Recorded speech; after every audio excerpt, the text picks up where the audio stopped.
Hello and welcome to yet another episode of Box Trick. I'm your host, Matt Brady. Joining me, as always, is Thomas the Motos Davis and Alan Thomas. Backpacks for life. Yeah. And Alan's got his snacks. And we are going to look at some PS2 hidden gems. So I think we've got about 5 games, and we're just going to kind of do a quick little overview of them and just tell you what we think and why you should definitely check them out. And Thomas, I'll let you go first this time. Sure.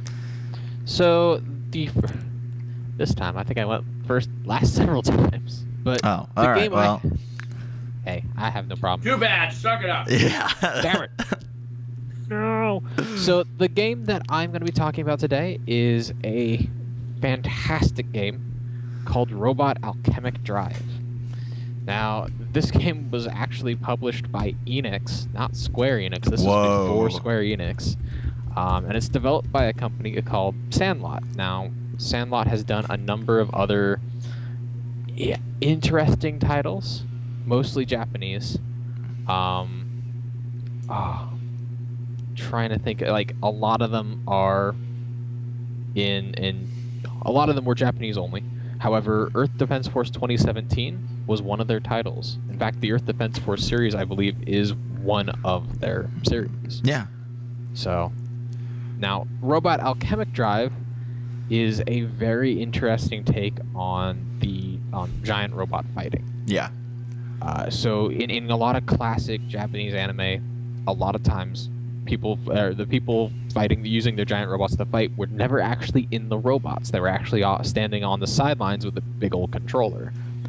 That is the theme of this fighting game. You are not piloting the robot from the robot itself, unless you jump up onto the shoulder of the robot, in which case then you are. But yeah, the fighting controls are all based on the PlayStation controller.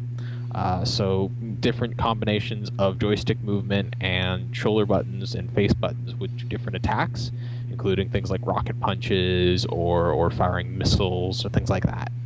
And there are 3 different giant robots you could take, and all of them felt clunky in one of the best sort of way, where it feels like there's a little bit of lag time between you and the robot, and you have to run around to get to a better vantage point. You don't want to get the building that you're standing on knocked out from underneath you as you're fighting. Yeah, but sometimes that's cool. Sometimes that makes yeah. Oh no, it was really cool when it happened, but I think it killed you. So yeah, you truly didn't want to have it happen. But it also had a really interesting storyline in that a couple of the characters would actually be affected by city destruction. So if you failed to protect certain buildings, you could eventually drive one of the characters to suicide. So there was that. Yeah. The story got serious pretty damn quick. But I think it even had, I want to say it had a multiplayer. No, I don't think it did. But no, it did have a multiplayer mode. It did have a two-player verse mode. Yeah. Yeah, which was split screen. So I mean, it wasn't the greatest, but still, it was pretty cool. Yeah, and it's like a big homage to anime. It really is. Yeah. Like down to even just the robot designs themselves. Yeah, the character designs were designed by the same guy that did the Cowboy Bebop series. Yes, they were. Yeah. And the game looks slick, feels slick, and is impossible to find.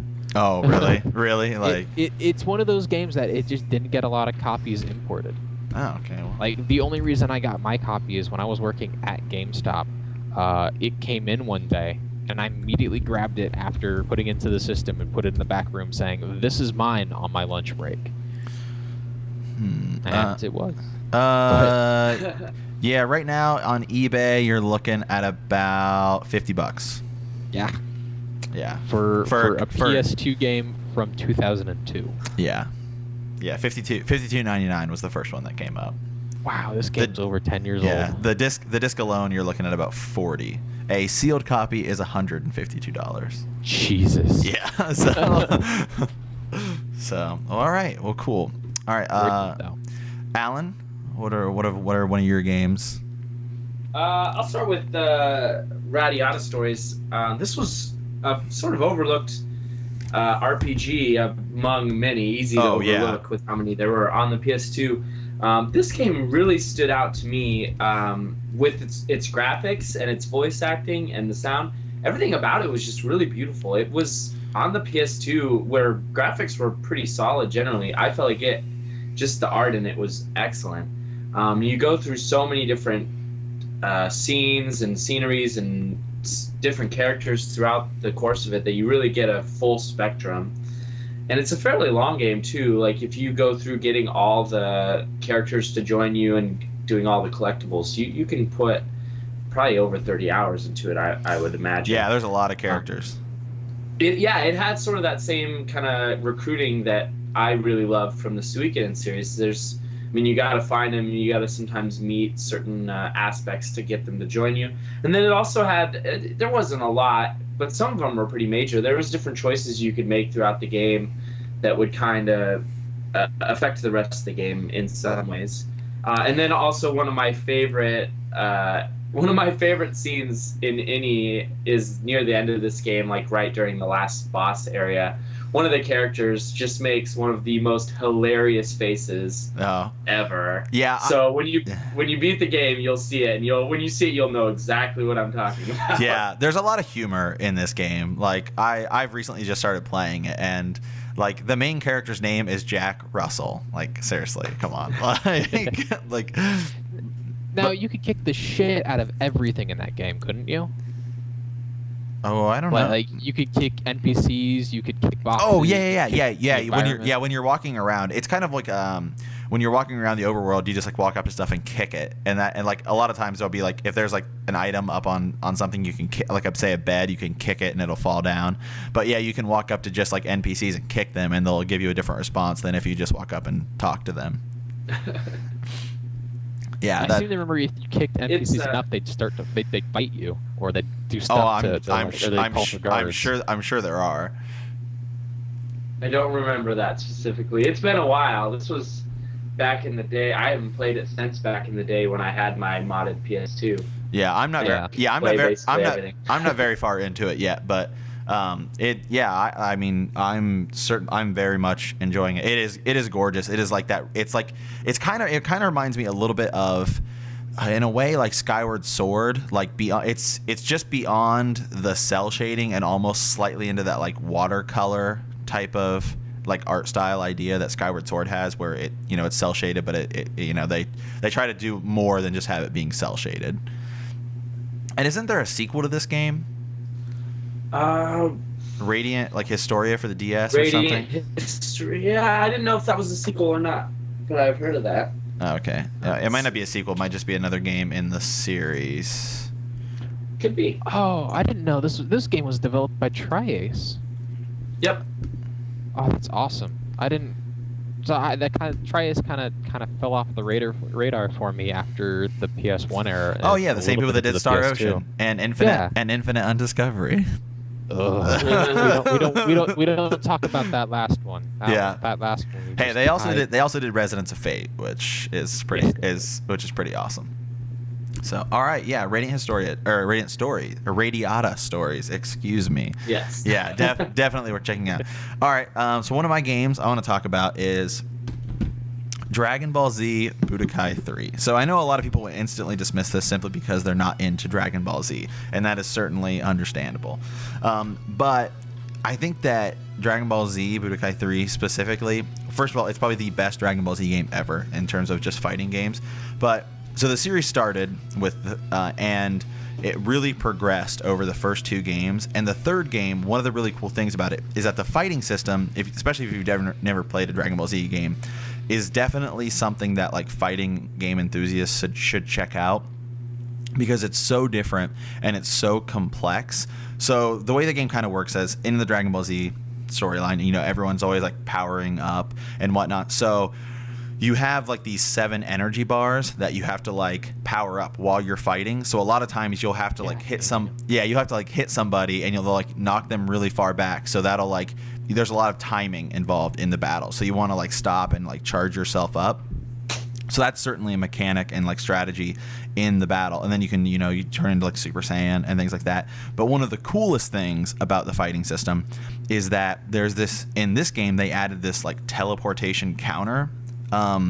So if I'm like punching somebody or I'm shooting energy blast at them, they can block. You press like block and forward, and what it'll do is it'll teleport me behind the character that like just launched that attack, and then I'll hit them. But it costs one full bar of energy to do.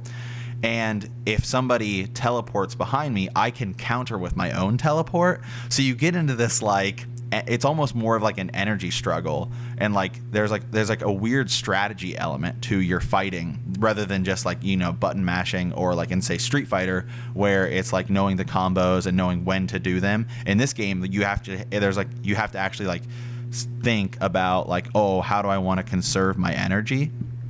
And anybody who's a Dragon Ball Z fan probably already has this game because it's definitely the best one out there. But somebody who's just a fighting game fan should definitely check it out because it's so unique. There's no other game like it.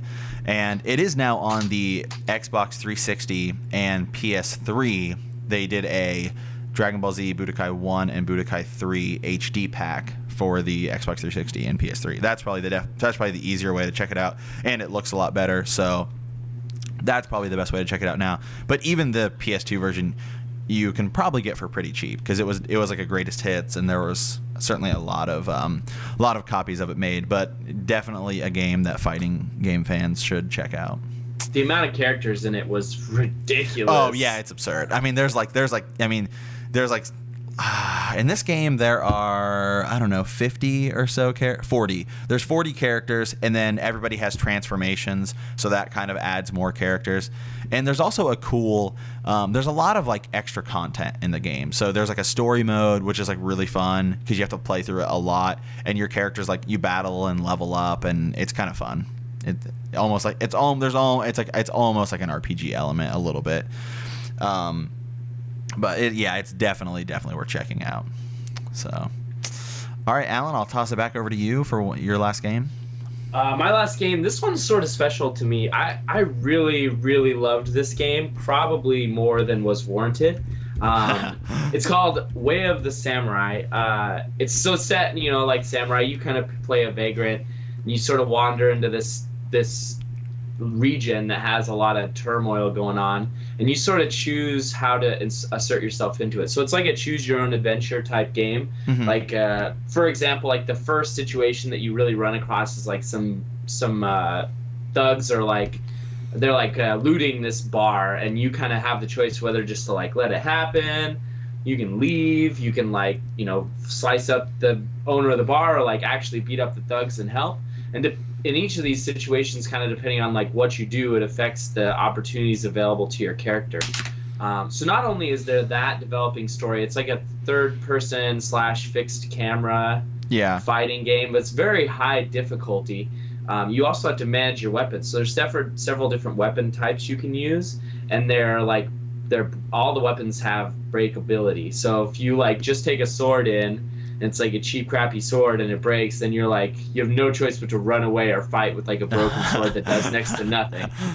So you have is a lot going on. There's all these different kind of ways you can go through it, and then it's like each playthrough you can do it differently. So it's a relatively short game, and you're gonna lose a lot because most of the choices end up with you losing or ending up in a fight that like you probably can't win. Yeah. But because of that, it'll be highly replayable. So you'll be able to put a good amount of hours. I'd say 10 or so plus hours. Yeah. Just trying to find all the different ways you can do things and different endings you can get. Yeah. It was made by the same people who make the Tenchu series, like Tenchu Assassin games.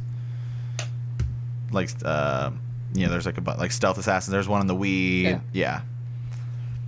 And there's like 4 games in the series. Yeah, the first one's the best one by far. The third one's awful, and the second one was okay. Yeah, and I think like 1 and 2 are on the PS2, and 3 and 4 are on the PS3. Yeah, I don't know about 4. I don't know. 4 is on the PS3. It's digital distribution only though in the States. They never released a disc version. I love Way of the Samurai, the entire series, even the shitty third one, which it really wasn't that good. Yeah, like the first one I'm looking at the reviews right now, and Famitsu gave it a 31 out of 40, and everybody else that reviewed the second game is like 6 out of 10. Like that's like across the board. Like, Yeah, Famitsu seems to be pretty biased. They won't give anything a maximum score, but Yeah. they really don't like going. Yeah, well, yeah, a certain point. they don't have they don't have a review. Oh no, Famitsu gave the first game 31 out of 40 and the second game 32 out of 40, but everyone else gave it like 6 out of 10. Yeah, Yeah. but It's definitely worth checking out if you like that kind of like high difficulty, but choose your own adventure kind of. Right. And I think it's a PS2 exclusive. So again, for Mhm. Oh, yeah. for collectors out there. Yeah. Yeah, definitely worth checking. All right. Okay. So I have one last game for us today, and this game was made by IDOS, a company that I don't even think exists anymore. I do- think they're still kicking about somehow. Do they? Oh yeah. Maybe they. Like they went through this period of bankruptcy and then they kind of came back from it, and Yeah. they have. I think they're couple owned by games like that- Square Enix now. Yeah. Yeah, they are. Yeah, They produced the Final Fantasy VII PC port. Oh, okay. that's right. Yeah. Yeah, okay. All right. Well, this game is called Eve of Extinction. So, this game, I mean, playing it today, it's kind of clunky because it was like a PS2 launch game almost. But it's a 3D beat 'em up with like some platforming elements and stuff like that. The story is kind of like this futuristic sci-fi story where this guy he's like this like test subject for this like evil corporation, and then the game starts off and you're in this helicopter, and then the helicopter crashes, and then like you're like suddenly like beating up all these people and trying to like save this girl who you love, and like the story is like pretty ridiculous, and it's one of those games that has just absolutely terrible voice acting. But one of the things that makes the game cool, and definitely is probably redeeming quality, is that in the game you get all these different weapons, and you use the weapons for not only like fighting your enemies, but you use them for like platforming elements. Like you get a staff that you have to use as like a javelin, or not a javelin, but like a pole vault almost. So there's like these like segments where you have to like, you do this like little like move with it, and it'll like launch you in the air, and then you have like some like nunchucks which you'll use to like help you like swing down to like another ledge. Like you almost like twirl them as like a helicopter, and you get these like special moves which are kind of cool. You do this this little like combination with your, like, you move the thumbstick in different ways, and it's kind of like in the Castlevania games for the DS, like where you have to do like your little like rune symbols or whatever. You do like the same thing, you just do it with like the thumbstick. Or like in Wonderful 101, like same thing, where you do the little like, you like, draw the like circles and stuff. So you do that kind of stuff. The game actually looks pretty good. Even for when it was released, like I remember getting it. It was like one of the first games I got on the PS2, so I was like, man, this game looks awesome. It's pretty short. It's not going to take you very long to play through, but one of the cool things is that your weapons level up as you play, and it does have like a new game plus mode. So when you go back in, you get to like, as you recollect your weapons, you get to keep leveling them up, and they get like elements to them. So like your sword is fire, and your sword is pretty much just a lightsaber. I mean, it is like completely like a total ripoff of a lightsaber. And then you get like your staff is like lightning, and so on and so forth. But you can get this game for, I mean, it's another game you can get literally dirt cheap. Like I just bought it. I bought it sealed off Amazon for $10. So, I mean, Nice. it is definitely worth checking out. There is this like girl that like talks to you through your mind or something, and in a way, the best way for me to describe it is Navi from Ocarina of Time. I mean, it's pretty much the exact same thing. So, I mean, down just to the- yells at Yeah. the whole game. Yeah, except she's like, you need to find the door. You need to find the door. But it's like, it's not just like, hey, listen, and then you have to like stop. It's like she's just like telling you like, hey, you need to find this door. You need to find this key. And it's the entire time you're playing it, you're just like, I know. Sorry, what were you saying? Does she give you hints at like the wrong time for things? Yeah. Well, I mean, yes and no. Yeah. Yeah. But Because I remember, like, Legend of Zelda, or at least Ocarina of Time, there were occasionally moments where you'll have Navi telling you about something that has no relation to what you're trying to do. yeah. Like boss fights, and then she'll go, "Hey, listen," and then you'll answer, listen to her, and Yeah. she'll be talking about finding some sort of fucking sword or Yeah. item, and you're just like, "What the hell are you talking about?" Yeah.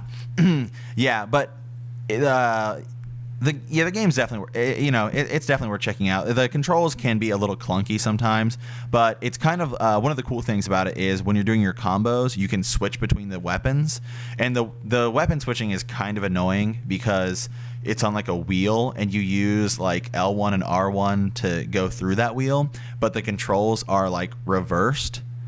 So you like click L, you click left and it goes like the wheel goes right. So it's kind of confusing, especially because sometimes you have to use like your pole vault staff. So you have to like use it and then switch to like your nunchucks, which is like completely on the other side of the wheel. And then so you definitely will die a lot just based on bad controls. But it's definitely worth checking out because I'm sure nobody's played it. So like I've never met anyone who's played this game. So. Yeah, well, all right. Well, that is a quick look at some PS2 hidden gems. Definitely some games to consider, especially for collectors, or if you're just in a used game store and you see a game you might want to check out. Now there are a few more you might know about. So, as always, thanks for listening. See ya. Thank you.